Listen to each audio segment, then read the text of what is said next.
Live tayo the other day and the other day kasi ang dami pa nangyari sa ating politika. Mag-update muna tayo. First of all, good news ha. Bumaba yung Brent crude oil prices, medyo below 100 na ngayon. So from around 130 nung isang week, ngayon below 100 na. So ibig sabihin yan, sooner than later, sana ibaba din yung presyo ng gasolina at diesel sa atin kasi napakamahal po pang mayayaman lang yata pag yung mga tumatambay sa gasolinahan na yung mga mayayaman na ngayon, 'di ba? Kasi umiiwas na nga tayo 'di ba? Grabe ang mahal ng gasolina, diesel. At alam natin, isang dahilan dyan, nako po yung giyera sa Europe at of course yung Russia ay major oil exporter. So yung mga gulo na nangyari dyan, may implikasyon sa buong mundo. But gladly, mukhang may indications na other countries can step in, US allies in the Persian Gulf, United States stepping in, potentially even Venezuela or Iran could step in. So mukhang may very good signals tayo sa mga merkado. Kaya dapat bababa yung presyo ng gasolina at diesel sa Pilipinas in the very near future. Unfortunately, medyo liberalized masyado yung ating energy markets dito sa Pilipinas. Kaya yung mga companies dito, easy increase sila agad. Tingnan natin may rollback din nila accordingly based on actual movements in the markets. No? Ayan ang problema kung masyadong liberalized. Sa ibang bansa kasi semi-liberalized or semi-subsidized, katulad ng Indonesia, katulad ng China, or fully subsidized, katulad ng, of course, yung mga mas mayaman na bansa sa gitnang silangan. But the good news is, bumaba yung presyo ng gasolina diesel sa mga global markets. So hopefully, we're gonna feel the positive impact of that in terms of less pinch no, at pressure dun sa ating bulsa at sa ating mga, alam mo na, our pockets. No?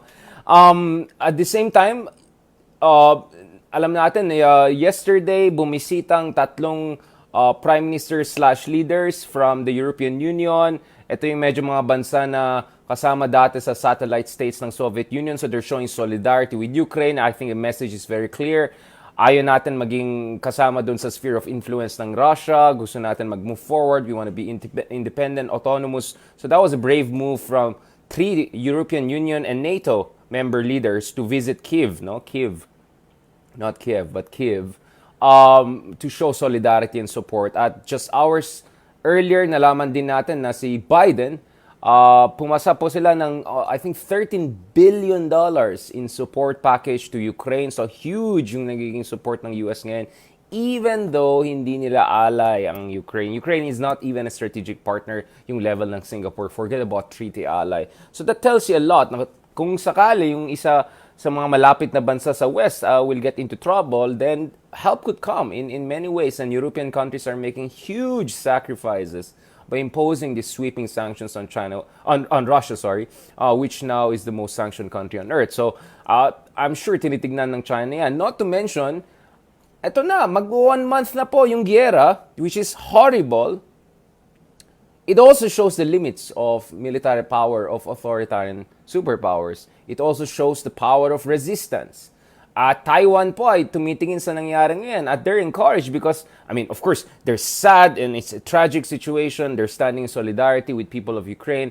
At the same time, Taiwanese are looking at it and saying, mukhang yung Soviet technology hindi ganun kalakas laban sa Western technology. At alam natin, Taiwan's military is way more developed and of course very well prepared even compared to Ukraine, which kudos to them. They have defied all expectations. At alam natin yung China, yung kanilang armas ay medyo derivative ng Soviet-Russian technology. So the Taiwanese are looking at it. There was a survey recently in Taiwan that shows more than 70% of Taiwanese said they're willing to defend their country to the last man, to the last woman, katulad ng nangyari sa Ukraine. So the situation in Ukraine is such that yung tapang ni President Zelensky, bata-bata pa, no?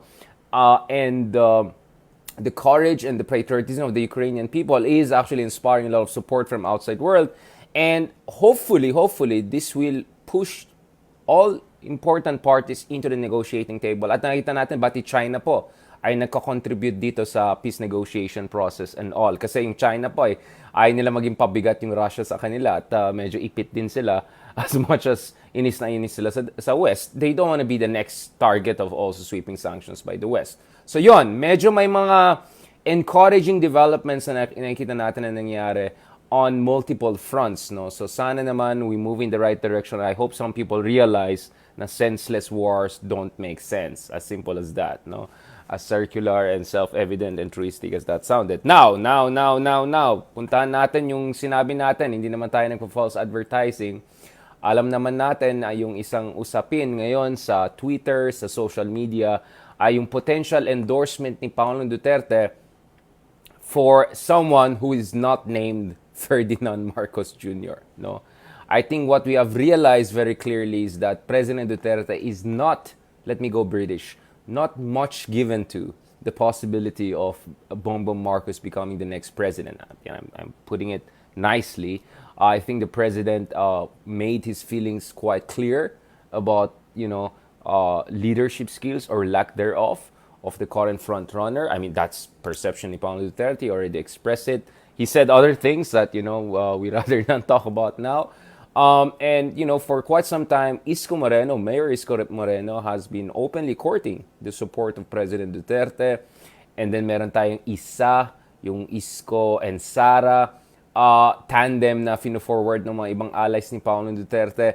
But I don't know. It doesn't look like President Duterte is very excited also on that front. I mean, my goodness, patapos ng March, nasaan na yung endorsement. And, as I've argued, maybe we only have 2 weeks or so before some major realignments can happen or the tide could shift.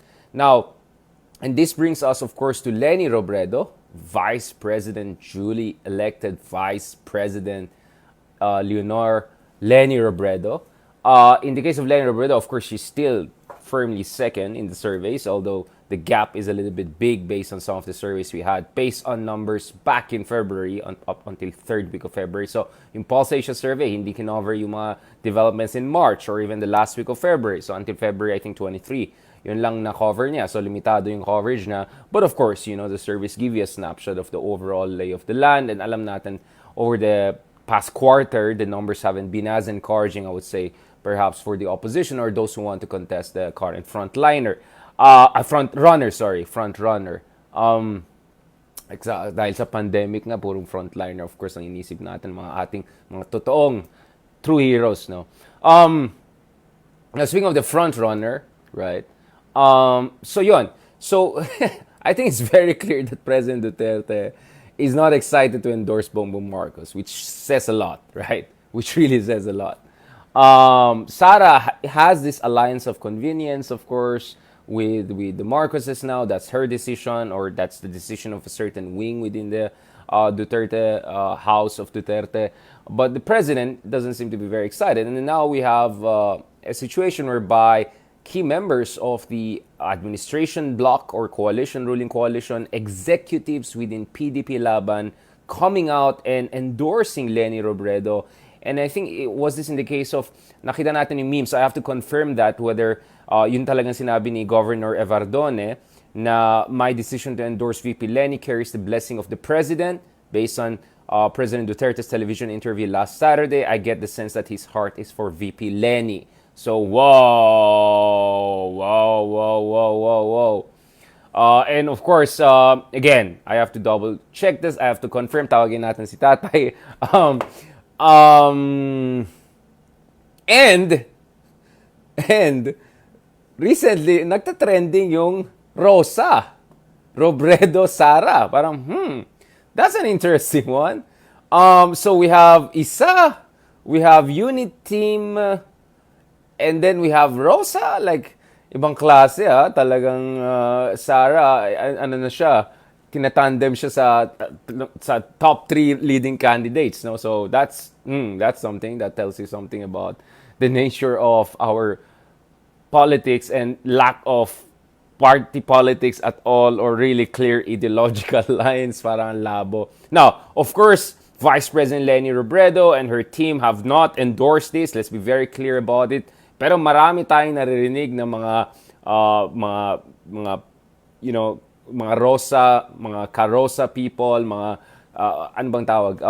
Na supportive dito sa Rosa, Robredo, Sara tandem, all women tandem. I mean, I half jokingly mentioned this 2 months, 3 months ago. Paano kung manalo si Sara tapos si Lenny, di ba? Kasi ang discussion is, anong gagawin ng VP sa president? And then now, like, some people are taking that seriously, na parang they want to have Lenny and Sara, which is like, very interesting. We can have a discussion about that. What's going on? What's the thinking behind that? But we also have a situation whereby, at least to a certain degree, there's a momentum. We're down in March na hindi covered ng surveys. Let's be very clear. Let's be very clear. So my latest endorsement na naman, si Lenny. So bumisita po siya sa Cotabato, sa ating mga kapatid na Muslim. And I think she showed a lot of respect. She showed a lot of sincerity and support. So much so that she picked up another, some would say quite important endorsement, no? So meron tayong endorsement, yeah. So Basilan Representative Mujib Hataman, nag-endorse po siya kay presidential candidate and duly elected Vice President Leni Robredo. This is interesting. Ayon kay Congressman Hataman, buong-buo ang suporta ko kay Leni Robredo sa pagkapangulo sa halalan 2022. Tinatawag ko rin ang bawat Pilipino, lalo na ang mga taga-Basilan at ang buong Bangsamoro na samahan ako sa pagsuportang ito. Right? So sa lahat ng kandidato, si Leni ang best chance ng Bangsamoro magtuloy-tuloy ang kapayapaan na tinatamasa natin ngayon. Alright, okay, pasensya na. Hanmat nga Ilocano, Tagalog, nagrigat mat nga Tagalog. But anyways, yan. Yan. So, you have Vice President Leni Robredo picking up another important endorsement. No? So, you would have expected that in Mindanao, in Bangsamoro, in executives of PTB Laban, etc., they will be firmly behind the so-called administration bet, the current frontrunner. You would have expected that after the yung release ng Pulse Asia survey, which clearly shows a huge lead for the frontrunner, at least up until third week of February, that some people would have second thoughts, but we're not seeing an indication of that. If anything, it seems Robredo is picking up more and more crucial endorsement in, let's just call it, swing areas of our political landscape, no, or electoral landscape for that matter. So this is very interesting.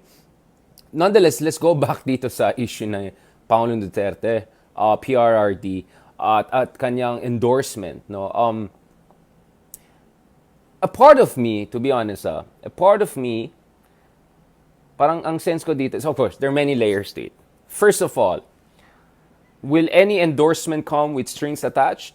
Because that would be hugely problematic, and I don't think it's going to work. I'm talking about President Duterte in particular, because yes, Leni said that she's going to run to prevent another Marcos from, taking over Malacanang, but at the same time, I'm not sure that means that suddenly, she's going to forget about her call for accountability for widespread extrajudicial killings and abuses and all of the corruption and everything that has allegedly happened over the past few years, under the incumbent. So is there going to be a string attached? Is there a negotiation going on here? Or, as the more conspiratorial minds are suggesting, President Duterte is kind of dilly-dallying, being wishy-washy, dragging his foot on the endorsement of the frontrunner because maybe he's making his own negotiation moves on the other side. So I don't know. There are different discussions on this issue, but it's quite interesting that some people who are supporters of the president are openly, publicly saying na tingin nila si Pangulong Duterte talaga is increasingly leaning towards Leni Robredo. There's also the other thing to keep in mind. President Duterte himself the other day, I think over the weekend, said that he wants a president with certain characteristics, also quote-unquote, preferably, I think lawyer yun yung sinabi niya. And if you look at the characteristics, descriptions that the president threw out, some would say that is best approximated by Vice President Leni Robredo. So meron ka rin ng aspeto ng ganun, di ba? And then, pangatlo, no? The issue also here is, the issue also here is this. I'll be honest, Does it even matter? Does it even matter? Yes, President Duterte is popular based on the numbers we have seen. And there are many reasons to explain his popularity. Pwede tayo magkaroon ng separate na meta on dyan. I think President Duterte really fits into the zeitgeist, yung hinahanap talaga ng taong bayan. In the recent years, they want a strong man, a decisive leader. And nakita natin, even South Korea nag-elect ng complete outsider. You know, a person who didn't even have a background in elected office at all, no, as their latest president. So we saw this kind of a Trumpish phenomenon happening right and left. What, of course, with in varieties, no, with many variations, no. But yes, he may be popular, but does he carry the political capital? Meron bang magkakaroon ba ng massive impact yung endorsement ni Pangulong Duterte? My take on this is twofold. So on one hand, I'm a bit skeptical. My sense is until January or siguro early February, that was the time that siguro President Duterte could have still made a huge difference to make sure na the Sara all effect doesn't crystallize behind Bongbong Marcos. So you could argue, you could be skeptical and say parang the train has left, no, or the ship has sailed, whatever you want to say. At the same time, though, we know that President Duterte, lakas ng hakot niya sa Mindanao. I mean, Sara, malakas ng hakot niya, but President Duterte is the originale, no? And if you look at it, this is important because Bongbong Marcos' really strong geographical base, interestingly, macro geographical, hindi yung meso or micro, is Mindanao, right? His numbers are close to 70%, no? He's getting more support among, I think, Waray, among others, than Tagalogs, no? In Mindanao, and I'm talking about people in Mindanao, no? So this is very interesting. So President Duterte's endorsement may not have as much impact nationally, but I think in Mindanao, it could have some major impact. So I think LENI, on one hand, for instance, she's doing very poorly in Mindanao. I think, what is she, like 5%, 6%, whatever, like, tignan ko nga ulit yung numbers sa Pulse Asia. She could pick up some numbers there if ever President Duterte endorses him. And we have also the situation of ISKO, who's very strong second preferred candidate in Mindanao, and across the nation. So you could also pick up some huge numbers potentially, double digit, if President Duterte rallies behind him. No, so I think while President Duterte may not have as much nationwide impact as his popularity numbers suggest, in terms of redirecting the alignments and the direction and trajectory of this race, sa aking palagay, pagdating sa Mindanao, pwede magkaroon ng medyo malakas, consequential, potentially double-digit number impact si Pangulong Duterte if he effectively campaigns against the frontrunner in favor, who knows, even of the vice president. I mean, this is the Philippines, anything can happen. But of course, that also presents issues to Leni Robredo, because I think should that endorsement come, which I'm, to be honest, I'm quite doubtful, but should that endorsement come, Leni will be in a bind. Leni will be in a bind. Oo, kasi ang pwedeng mangyari dyan is it will put into question I mean, a lot of people are supporting Leni because they're very critical of the incumbent and potentially the next guy, right? So that would be a strange thing. So it's like team up with Duterte to defeat and forestall a Marcos. How do you square that circle, no? And then claim that you're genuine opposition, progressive, liberal, and all. So there are going to be some difficult conversation there. At the same time, alam natin may mga iba dyan na okay sila kay sa Rosa, Robredo, Sara. And, you know, we have a situation in the past. It's not necessarily parallel, but we had the Noibi situation whereby Binay was supposed to be from the opposite side, but there were people who were okay with the Noibi, Noy Binay kind of combinations. This is the Philippines. I mean, people vote for 1,000 different reasons and even some strange tandem. But of course, it's a very different issue. This is a very, very radically different case because the Binays and the Aquinos had a very good relationship in the past before, of course, there was a fallout and all.